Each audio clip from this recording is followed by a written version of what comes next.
she was sound asleep, heard the Zoom fire up, and had to come in and play. But let's see here. All right. Anyway, let's go ahead and get started on this. Sharing my screen here. Hope we got the right one. Otherwise, you're going to see things you don't ever want to know. Looks good, Glenn. All right, good deal. Let's pop. All right. This is titled Welcome Back to the World of Arduino. As you know, we're finally starting to come out of the effects of COVID and starting to get back out in the world and doing things. One of the things that has come out of all of this is there's been a lot of folks wanting to build and do things while they're stuck at home isolated and not able to do a whole lot. I was able to finish a third book, so you know, it did prove fruitful to a degree. And first, a little bit about me. I'm a network engineer and a technology consultant for HTC Global Services. I work here in Memphis at a large utility company. I was first licensed in 1973 with 45 years in the computer electronics field. By the way, do you see my screen? Okay, yep, looks good. Okay, just want to be sure because I'm looking at the other monitor. I'm seeing myself. I was first licensed way back in '73. I've been in this since I was a teenager. And I started out in the field doing remote data acquisition, control, and telemetry systems at a Pratt & Whitney Aircraft Government Research way back when. And we did the engine research for the SR-71, the F-14, the 15, the 16, and the stealth fighter. I'm also the author of ARRL's Arduino for ham radio, more Arduino for ham radio, and more Arduino projects for ham radio, along with high-speed multimedia, which is essentially microwave and the mesh networking. And of course, I've written numerous QST articles and product reviews. As you see, I have these assistants here. I show purebred Maine Coon cats just to show that I'm not totally nerd. I had the 15th best of all cats in the world back in 1989, and it was the best Maine Coon female. And we actually won a best in show at the Madison Square Garden Cat Show, which is the equivalent of the Westminster Dog Show.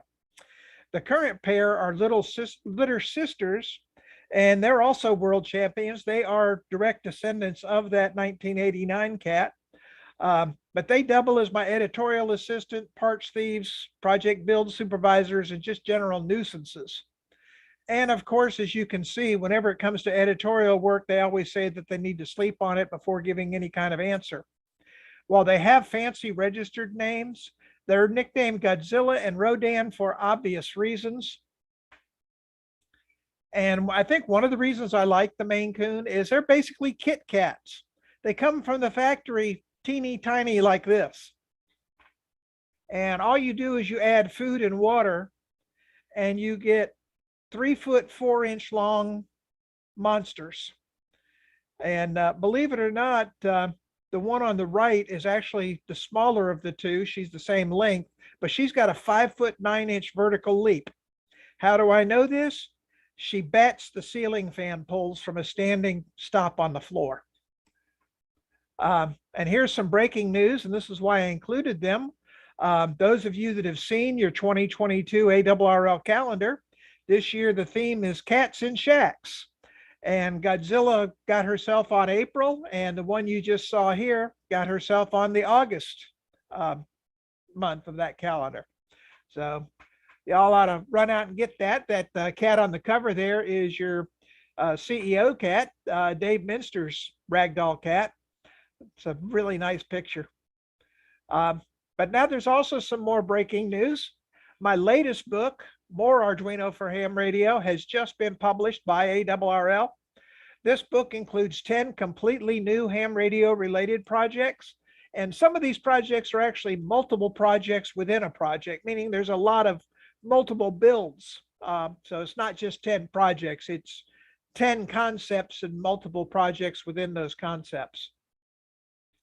The projects in the book are the Yaesu FH2 keypad controller, a Peltier cooler controller, which is an interesting little device that basically heats on one side and cools on the other, depending on the polarity of the voltage. I've got an antenna rotator turn indicator. If you remember the old Mercury Cougar flashing tail light commercials, this is a similar project that will do that depending on the rotation of your antenna rotor. I have a rotator position indicator, which is a single LED indicator. So in the dark, you can see where your antenna is pointing. Then we modified the AR40 rotator controller, and we also build one from scratch. We have a USB CW keyboard. Originally, I had done this with the old PS2 style keyboards, but since it's so hard to get a PS2 keyboard anymore, this was upgraded to a USB CW keyboard. For Yaesu, you can plug this into your Yaesu cat port, and you can actually pull data off of that cat port, such as frequency, band, mode, etc., and display this on a little TFT display. We've added a keypad controller to the old CDE high gain, the ham2, ham3, ham-m rotator controller. So now you can punch in the bearing you want in the keypad and hit go, and it will rotate your antenna to that bearing for you. And then we have a RTTY reader that will actually decode the RTTY audio and display it on a little display. So now let's get back into the regularly scheduled forum now that we got all the news out of the way. The Arduino really, to me, is more of an adventure than anything else. It can be a lot of fun for everybody. And when it comes to the Arduino, I've always said you're only limited by your imagination, as long as it doesn't violate the laws of physics. Now, there's a caveat to that if your project idea does appear to violate the laws of physics, you might just need more voltage, a bigger hammer, and for the really serious projects, possibly some explosives. But you will be amazed at some of the things that you can do with the Arduino. So why would you want to choose the Arduino? Well, it still is one of the hottest trends in do-it-yourself electronics. With its ability to sense and control things, it's ideally suited for all of those homebrew projects we've thought up, but we always thought were too hard to do. And the best part about all this, a lot of this cool stuff is low cost or even free. The development software is free. The add-on library software that to integrate with the modules is free. Even the PC board design, if you wanted to fabricate your own Arduino boards, is free. The pre-built boards, shields, and sensors are all low cost, so it doesn't take a lot of money to get involved with the Arduino. It's easy to program using the Arduino integrated development environment that's also free, and this runs on a PC, Mac, or a Linux workstation.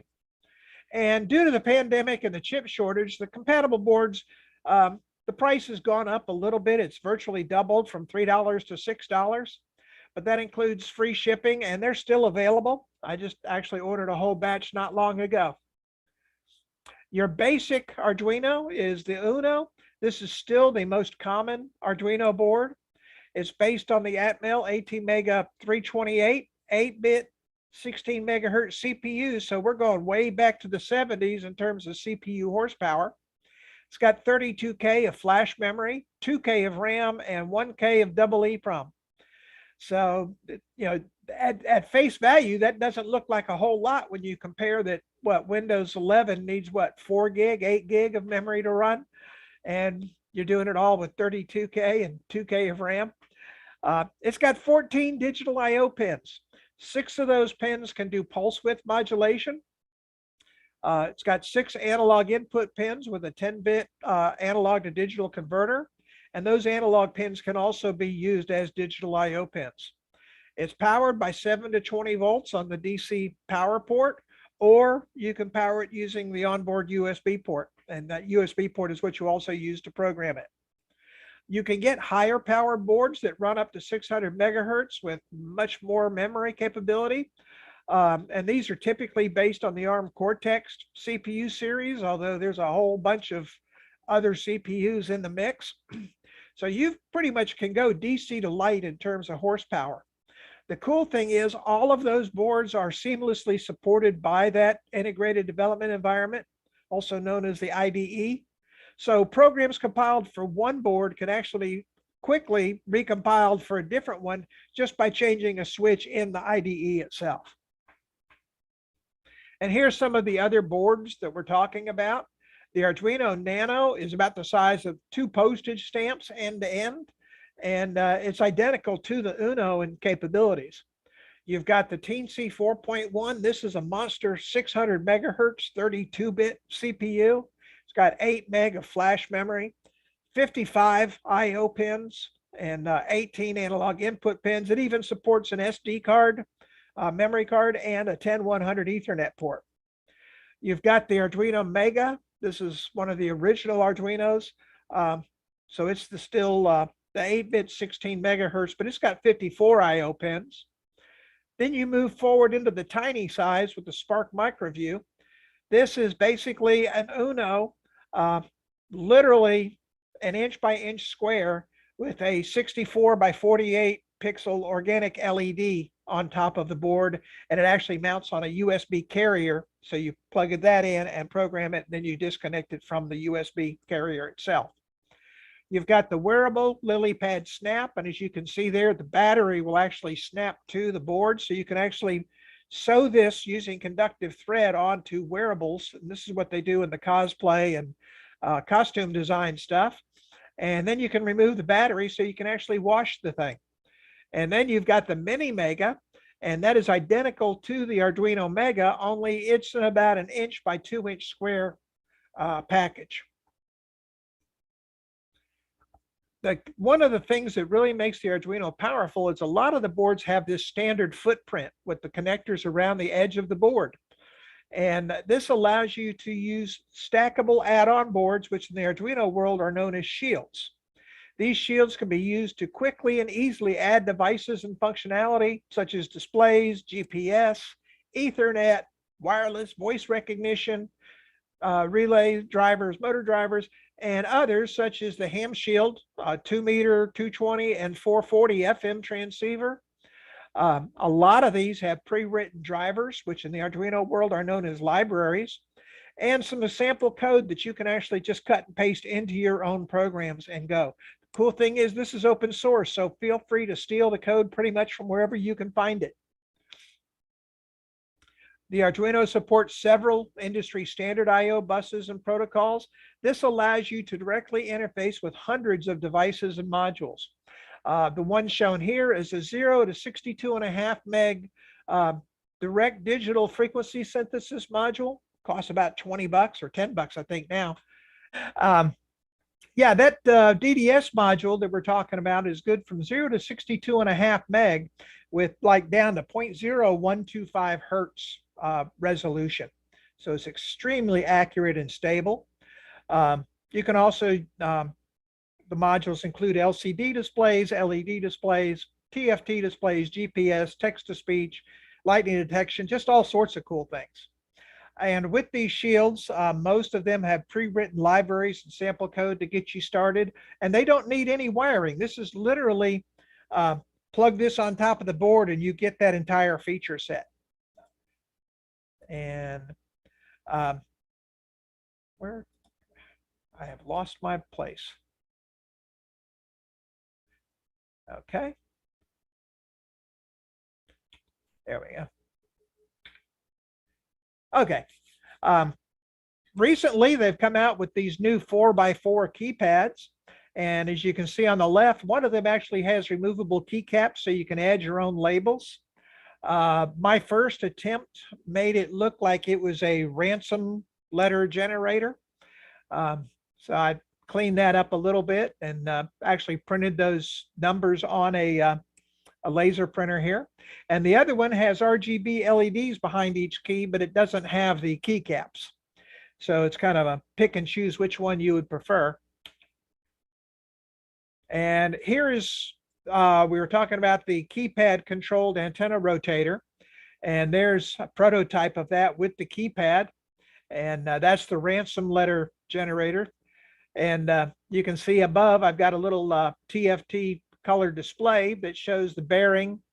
And the top number is the current bearing, and the bottom number is where it's been commanded to rotate to. And it will rotate to 354 degrees and then stop, engage the brake, and the whole 9 yards. So it includes the brake delay. This doesn't affect the normal operation of the rotator and the switches on the front panel, so you can pair them up. And this can easily be adapted to just about any antenna rotator. Some of the other cool new parts are these individually addressable RGB LED rings.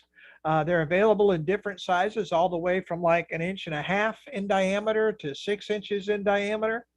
They're also available in strips that are up to 10 meters long, so 30 feet roughly, with inch spacing. So you got a whole boatload of LEDs to control. And of course, you can trim those strips down to whatever size you need. And each LED is a separate RGB LED that can be driven with pulse width modulation. So you can fade it, blink them, set color individually, and everything, all from just 4 wires: power, ground, and your data. These color TFT displays that you saw, they come in a variety of sizes and resolutions now. They range from a small 1.8 inches all the way up to 7 inches diagonal now. And a lot of these have touchscreen capability. And on the right there, you see the 7-incher with its control board that would plug into a Mega, and boom, off you go. Programming the Arduino and its many variants is done via the free integrated development environment, also known as the IDE. This IDE runs on a PC, Mac, or Linux, and you use it to create, edit, upload, and debug your Arduino programs, which in the Arduino world are called sketches. And the reason they're called sketches is the Arduino was actually created at an art institute in Ivrea, Italy. And the name actually came from the name of a bar of a nearby town.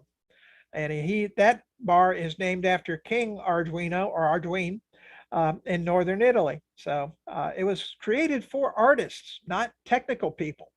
And what this means is the Arduino was designed for people with less than top level technical skills, meaning it's easy to work with. The IDE communicates with the Arduino via the onboard serial port. And once uploaded, these sketches run completely standalone from the Arduino's semi-permanent flash memory. These sketches are written in a very simplified, easy to learn variant of C++, and this is based on the processing and wiring open source projects. These libraries are pre-written module and device drivers, and they contain functions that you can quickly and easily add to your sketches. Think of them as black boxes that you just hook into, and they feed you what you need. A number of libraries are included with the IDE. You can also download additional libraries and add them very easily. This is really the power of the Arduino's open source model. You've got an entire community out there developing and sharing their code, their libraries, their work. And this saves you a lot of time and trouble since you don't have to write them yourself. And since it's open source, you're free to use them. And most of the libraries include sample code that you can directly plug in. It's great to learn from and troubleshoot and make sure everything's going right. So the Arduino is really versatile. It's inexpensive, and they're easy to use. Because of this, the Arduino family has become the development tool of choice for makers and hams. The versatility allows it to be used for simple children's projects, complex robotics, and other maker projects, and a wide range of ham radio applications. Is the fact that I've gotten 3 books out of it and working on a 4th. So there's still a lot of ham radio applications you can do with it. Many of your 3D printers and flying drones are powered by an Arduino. They actually have an autonomous drone that is self-piloting. You give it a destination and it will fly itself there. And they had one make a 19-mile trip in 4 legs just for battery recharging, all autonomously. The Tentec Rebel and Patriot rigs, the Bit X40 and the Microbit X are all Arduino powered transceivers. They're all kits that you can build.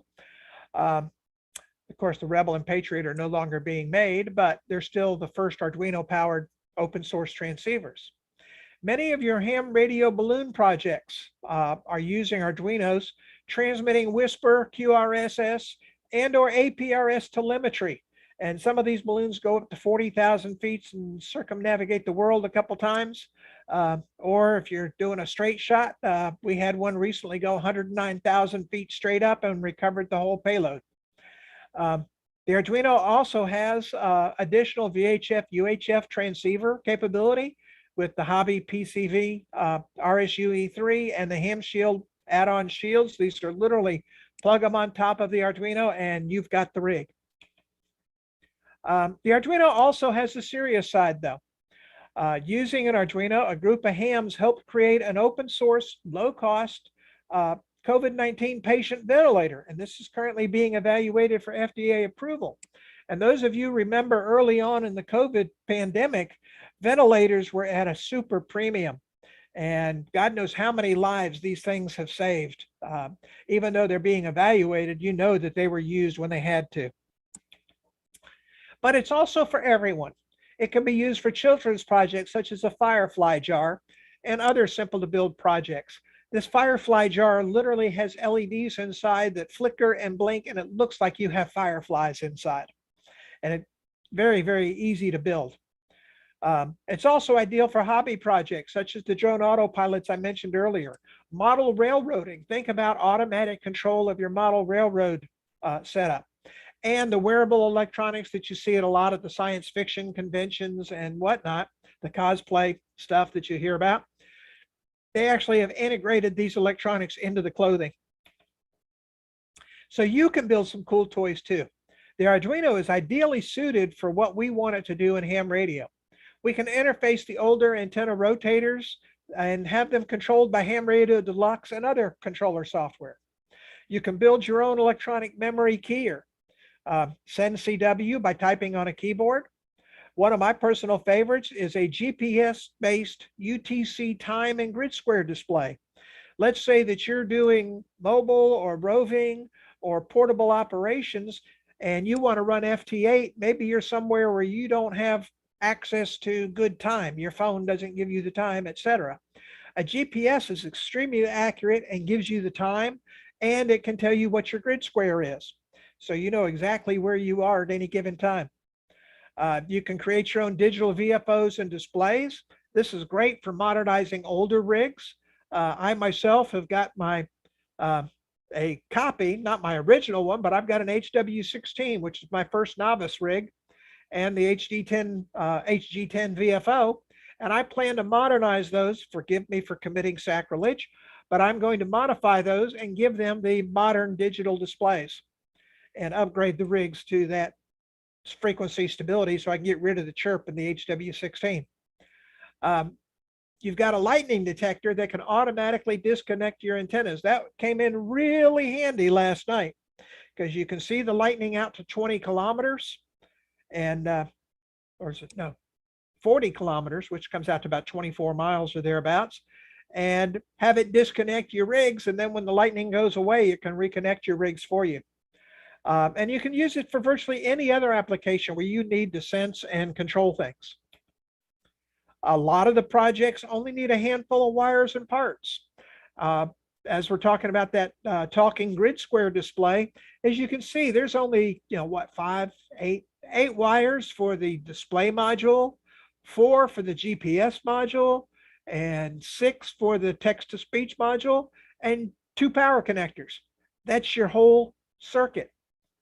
So you don't have to be a genius to do this. It's very simple wiring for the most part.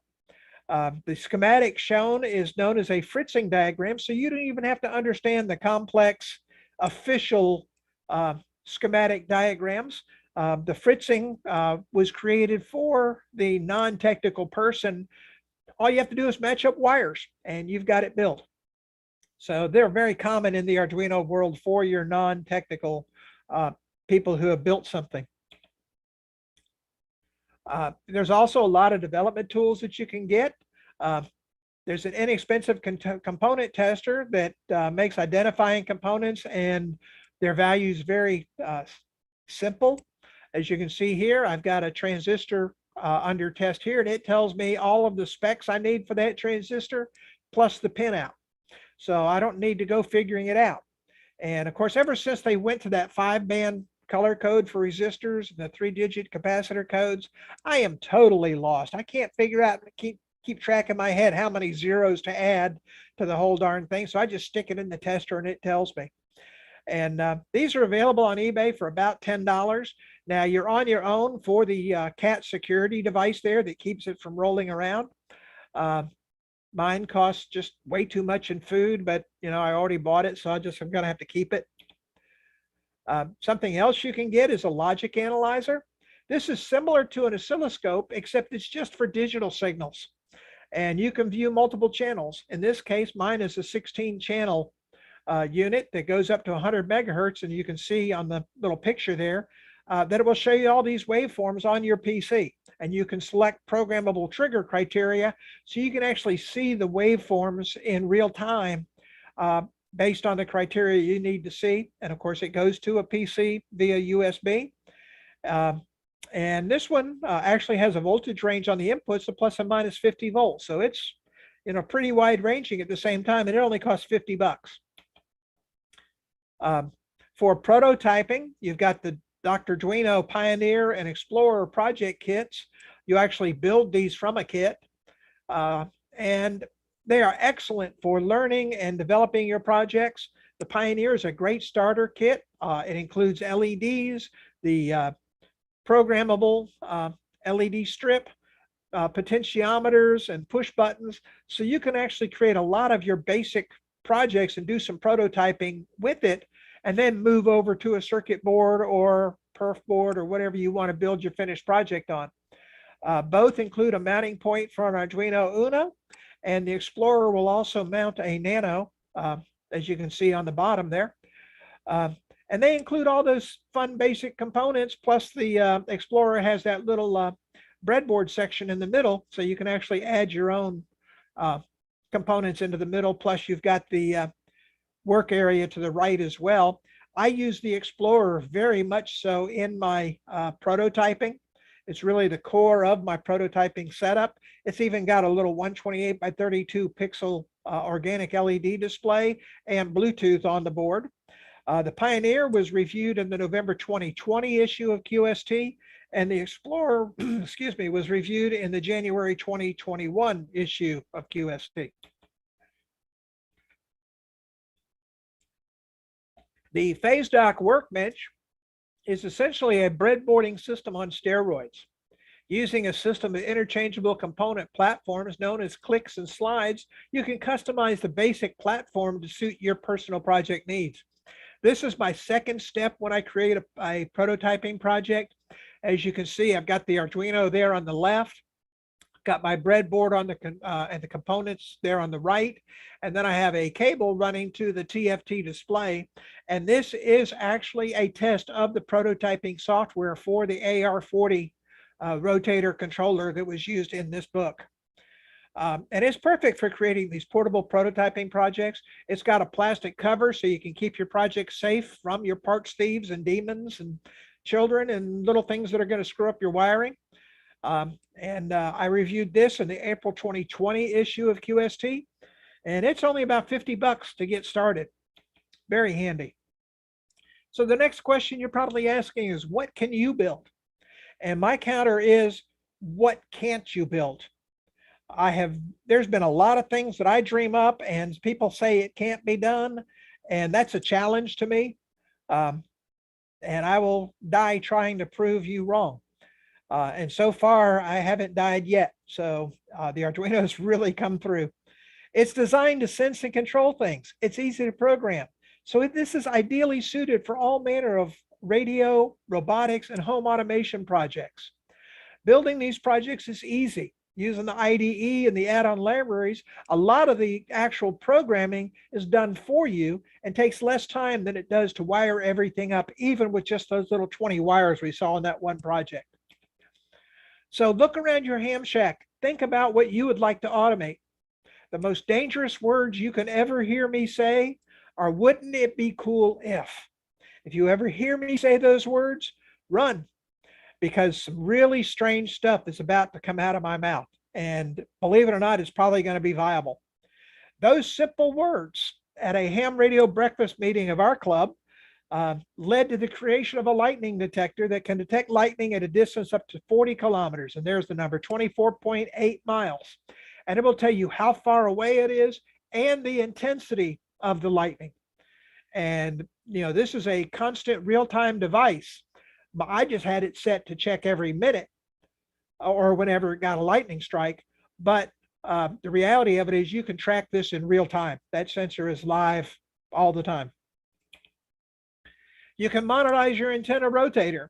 Those of you that have been under the hood of your antenna rotator controller for the Ham 3, Ham 2, that series, you see that nice little open area where you can stick an Arduino Uno and a prototyping shield, which is my personal favorite. It's literally just a perf board copper clad area that you can build your own stuff on. And it fits in that area just fine. You cut a little hole out in the back, a little 1/2-inch square hole for the USB connector so you can program it and read it on the fly. And bang, you've got it. That's a $20 mod for the Ham series. For the Yaesu G800, G400, 450, and that series, the non-digital ones, the SAs, of course, have direct resistance outputs, but for the older ones, you can actually, I was looking at mine here to see which one it is. I think it's the G450A. All you have to do is add that little relay board with a nano and the A to D converter, and the little micro USB actually fits through the little plate in the back that Yaesu left for you to do some adjustments. And it fits right there. The relay boards mount there, and it interfaces to the Yaesu, so you can give your Yaesu rotator controller control as well. One of my next thoughts, of course, is to add voice recognition to this, so I can lean back in my chair and, just like Alexa, tell my antenna to rotate to wherever I want it to rotate to, whether it's point it to Australia, point it to South Africa, point it to Europe, or give it a bearing. That would be very easy to do with a voice recognition module. You can build your own 40-meter transceiver. If you've seen these little Pixie transceiver boards for $10, you can turn them into a little CW transceiver, except they're crystal bound on 7.023 megahertz. Well, we used a DDS and gave it coverage of the entire 40-meter band. You can give it dual range incremental tuning for the receiver. You've got dual speed tuning, so you can tune fast and slow, just like the big rigs up and down the band. We even threw a 5 to 35 word a minute keyer in there, and you can select it to be an iambic keyer, A or B mode, straight key. Plus, we can give you battery and things of that nature, all on that little color display. And this whole thing runs off, D batteries, really. And let's see. Some of your other Arduino powered transceivers, you got the Microbit X. This is a 80 through 10 meter CW and sideband transceiver. It comes as a semi kit in that all of the components are on the board. You just have to add the connectors and the case.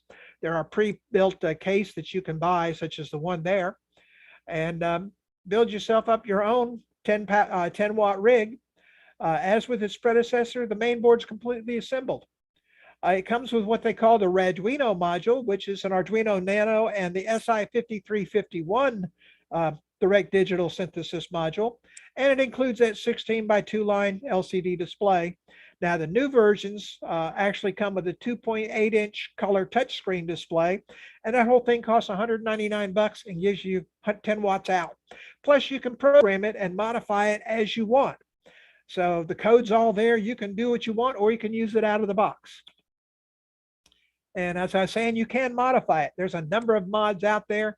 Look at some of the things they have done with this color touchscreen display. They've added bandwidth filters, modes, the whole 9 yards, filtering rolled into this device. And all of this software is available online for free. There are user groups out there for this. So now you can make your little inexpensive Microbit X look and have the functionality very much like those expensive commercial rigs.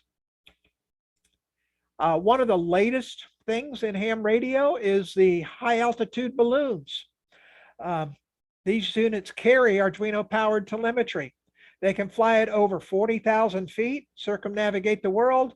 They're tracked via Whisper, APRS, and recently we've added QRSS to these. And you can see there's the little transmitter module there. That's about an inch by 2 inches square. And you can see the representation of the balloon, the solar panels, the module, and a 20-meter wire dipole strung from the balloon. There are no FAA regulations on these balloon packages. It's up to 10 pounds for payload. Although typically we're running, down in the grams, 3 and 4 and 5 grams of payload. The lighter you go, the higher up you can get. And we recently launched one that made 109,000 feet and had 3 GoPro cameras on it. So they had live footage or footage that was able to be recovered.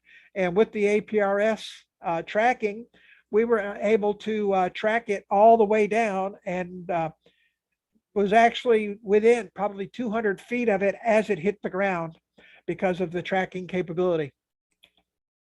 And just for fun, those of us that are old school will remember the Altair 8800 computer with the old 8080 and things of that nature.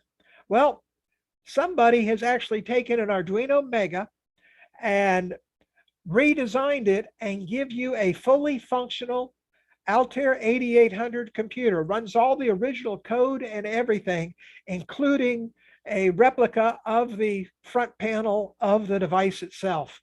And I actually have one here and we'll be assembling it, and it looks gorgeous. And they have done this for the PDP-11 and the PDP-8 series as well. And I have those. So there's a lot you can do with the Arduino. So again, I often say that when it comes to the Arduino and ham radio, you are limited by your imagination. With the open source approach, there's a huge community out there to draw on for ideas, support, just sounding boards, whatever. New modules, CPUs, shields, these are being developed every day, adding to the versatility and power of this fun platform. And don't be fooled by the price. The Arduino is powerful, versatile, and easy to work with. And as you can see on the right here, this uses one of those Pixie boards. Now think about this. What is Pixie? They're strictly a CW rig. What is JT65? It's 65 tones. How do you get 65 tones out of an on-off CW rig? Well, again, this was a forum question that was posed at my original Arduino forum at Huntsville, 8 years ago, 9 years ago. And somebody asked about that, and the old RIDI guy in me said, you know what, let's think like FSK. And if I can shift the frequency fast enough, I can shift my frequency for that on-off and simulate the tones, just like we did with FSK back in RIDI. 3 weeks later, one of our group had actually had functional transmit code. And for the receive side, we use an audio module plugged into a PC. And we got Joe Large, the creator of JT65HF, on board. He actually implemented a version of JT65HF that would send commands to this little box to shift the frequencies. And we came up with a little $40 1 2-watt 40-meter JT65 transceiver. And that thing works. And how endless are the possibilities? This is one of the next projects on my list. It is literally on the workbench as we speak. Let's add a DDS-driven receiver. And before we get that far, let's talk about this MFJ DX beacon monitor. When I saw that, I originally thought it was listening on the air and telling me what it heard. No, it is nothing more than a precision time source that you have to listen on your rig. And when you hear a tone on your rig, look at the LED that's lit up and it tells you where you're hearing. I'm like, no, that's too manual. So let's add a DDS-driven receiver, an Arduino, RGB, replace those red LEDs with little RGB LEDs so that when it hears the beacons, and there are 2 tones to this beacon, a long tone and a short tone. The short tone, I believe, is the 100-watt, and the long tone is the 10-watt transmission. but you can decode which tone you heard. And since you know the time, because it also has a GPS on board, now I can tell you that if I hear the tone and which tone I hear, because I can figure out whether it's long or short, I now can determine who I heard and light the appropriate LED to match up. So now we can really automate this, look at it at a glance, and now you know when and where the bands are open to. But I'm not done with this. Fox hunting is also a fun thing to do. But let's add a GPS, a TFT display, and a receiver. Give it a directional antenna such as a tape measure or something of that measure. And now you've got a self-triangulating fox hunt system. Because think about it, what is triangulation? It is nothing more than simple geometry. So if I have 2 points, I can calculate the bearing and the distance where those bearings intersect. I can calculate that location. And since I know the GPS coordinates, I can easily calculate the destination coordinates. So with 2 measurements, I can literally put myself probably within 10 feet of the fox. And that's why people don't let me fox hunt anymore. And let's go a little bit further. You've got a 9 degree of freedom motion sensor, left, right, and compass directions. And you can add a Bluetooth link to this to a PC that's running the satellite tracking software, such as PC32 or Ham Radio Deluxe. Let's add a wireless targeting display on that to your handheld antenna. So now you can actually have a target display rather than having to hear it tell you left, right, up, down, whatever. Target it and it will point you to the satellite. And you can even have it give you voice commands such as up, left, etc. So now even vision impaired people will be able to do satellite work. So here we are at our journey's end. All of y'all that have put up with me through this, you're builders, thinkers, creators, inventors, and crazy people just like me. You're a perfect match for the Arduino. The Arduino is an inexpensive yet powerful platform to create those projects you've always thought about, but you thought they were too difficult to build and code. Imagine the projects you could build with the Arduino and then go make them happen. So now it's time for you to begin your own Arduino adventure, and above all, have fun. And that's everything. Thank you. Okay, does anybody have any questions for Glen? I think I've stunned them into silence. No, I've used an infrared detector and actually used an old broken remote control device. Yeah. And shot that to the Arduino, and I can use an old TV remote controller as my input device to turn on lights and those kind of things as well. And that's a whole nother piece of this pie. Oh yeah, I mean, you should think of the sensor. They have gas sensors and barometric pressure sensors and the whole 9 yards. So anything that you need to sense, odds are there is a $10 sensor out there that you can buy and hook up. And most of the hooking up is like 3 wires. Unbelievable. Any questions here locally? We got one. Yeah, we coming. have one here. We got one coming. Hey, Glenn, this is Chris, KW5GP. On your beacon project that you're working on currently, are you going to have that available on a website, or is it going to be in a future book once you complete it? The current plans, and I just had discussions with ARRL just this past week. We are looking to take the first 3 books, since the first 2 books are out of print. And if you go on eBay, they're like 75 and $100 if you can find one. And so we talked about it and said, we're at a point where we could probably do a best of book.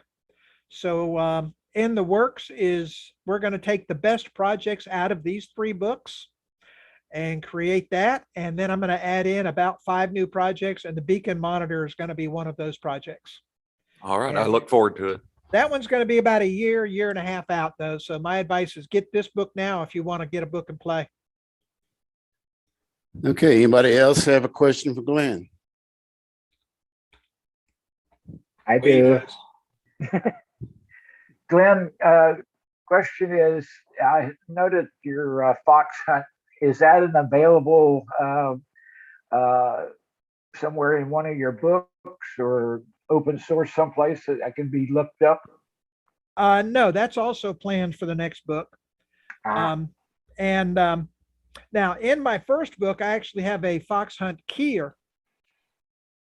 And my design was you put the Fox on a little mobile car and have the Arduino power it, and it would randomly move 50 feet in any direction after it transmits. So if it's running around in a field or a forest, you're actually hunting a moving fox. This is why they don't let me be in charge of fox hunts anymore. Good reason. One of the things I was going to do here is, this is the box of upcoming projects. You can see the size of the box, and you can see all of the stuff that's in it. And these are all pieces and parts of upcoming projects. Oh my, I thought my box was bad. These are all purchased for concept ideas and things. Just crazy things. Do not let me loose in a ham fest. Wouldn't it be neat if? There's that 7-inch TFT display we were talking about. You know, let's see what other kind of cool stuff. But I mean, this thing is just full of, you know, these are my ham fest gatherings for the few years. And I'm just now finally able to get back around. Putting together a book is an absolute, I don't want to call it a nightmare because it's fun at the same time, but it's an extremely time-consuming event.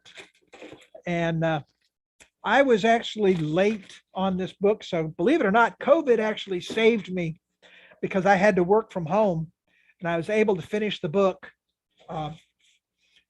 as part of my home lockdown. And I still, I was still about a month late with it, but they're very time consuming. And after I finished the book, I actually had to change jobs, and then I've changed again. I'm actually back with the original company. But so in the meantime, my entire lab just got absolutely filled with junk on the tables and everything. And that way across from me is part of my lab. There's like 24 linear feet of workspace, and it was all piled about 2 boxes high. And we've now got it cleaned. So we are literally days away from starting on the next book. I've got a couple articles coming up in QST that I'm putting together now.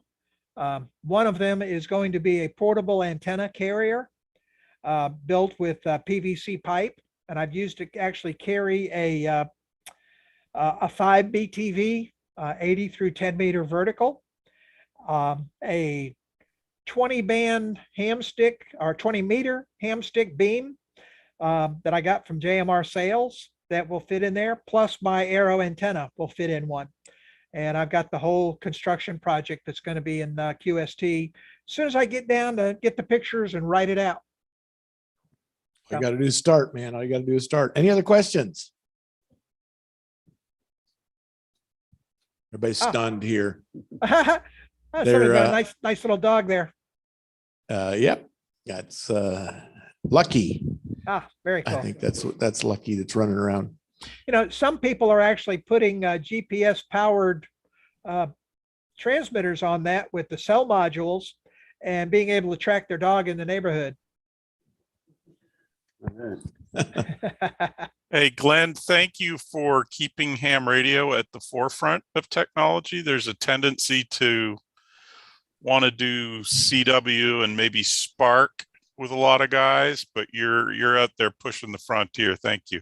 Oh, thanks. I have a lot of fun. Like I say, I'm one of those curious people that don't tell me it can't be done. That is a challenge rather than anything else. And, you know, the crazier the idea, the more fun I have trying to prove or disprove it. You know, like the JT65 and some of the other things. the lightning detector, I was told, yeah, those are like $200 and $300 and $400. And I found the module and built the whole thing for 50. So Is it's that fun. it? Is that particular project, the lightning detector, is that in one of the books? It is in my first book, Okay. and we're going to revisit it in the best of book. Okay. And I will say this, since it's out of print and everything, if you are one of those willing to go into the dark side of the web, you can find it. Yeah, no, I understand what you're saying. But we are going to, if the publisher won't make it available, somebody will. exactly. And since it's open source, you really can't say a whole lot about it. I mean, even ARRL's position on it is everything in that book is open source. So you are free to take the projects and, move forward with them. And, as long as you follow the open source rules of attribution, have at it. So ARRL has been very good in this open source arena as well. Steve Ford has been wonderful. Of course, now he just retired, but he's a wonderful driving force for open source. Okay, any other questions or comments for Glenn? Hearing none, Glenn, we'd like to thank you for joining us today and filling our head full of good stuff, good ideas.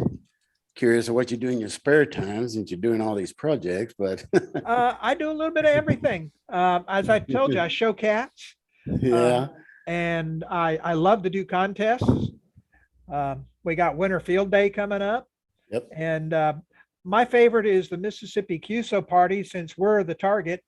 And I live for pileups. So I love the QSO party. One of your guys, Gaylord in chat, mentioned that maybe you can do a club bulk purchase and then an Elmer Night activity. Yeah. And one of the things I'm looking forward down the road is possibly making kits of this stuff available. I'm talking to a few folks now that might be able to help me there. All right. And so kits are a distinct possibility as well. I put together a bunch of Pixie kits. I'm going to have to put down a DDS Pixie kit now. That sounds like fun. Oh yeah, actually, I believe there's a QST article on it, because myself and Dr. Jack Purdom, one of the other major microcontroller writers, has played with them, and I think he's been published in QST for his work. But yeah, the Pixie boards have been a lot of fun to play with. All right, well, we appreciate you showing Glenn? up for us, Glenn. Everybody give him a hand there. Thank you. Thank you. Glenn, I'll you. ask you one quick question before you go. Sure. Go ahead, Lee. Since you're in Memphis, did the rendezvous close? No, the rendezvous is open. The creator and owner, Charles Virgos, passed away a couple of years ago, but no, Yeah. the rendezvous is going strong. And we now got a Bass Pro shop downtown. They took the pyramid and converted it into a Yeah, huge right. Bass Pro. I was just there the other week. It is amazing. It's as much a tourist destination as it is a sporting goods shop. That whole downtown area has been totally revitalized, and everything is really, really nice. Yeah, I spent a week in Memphis one night. Yeah. But yeah, Love the town. Thank you. all right, All thank right, you. Thank you, Glenn. All right, let's move on with the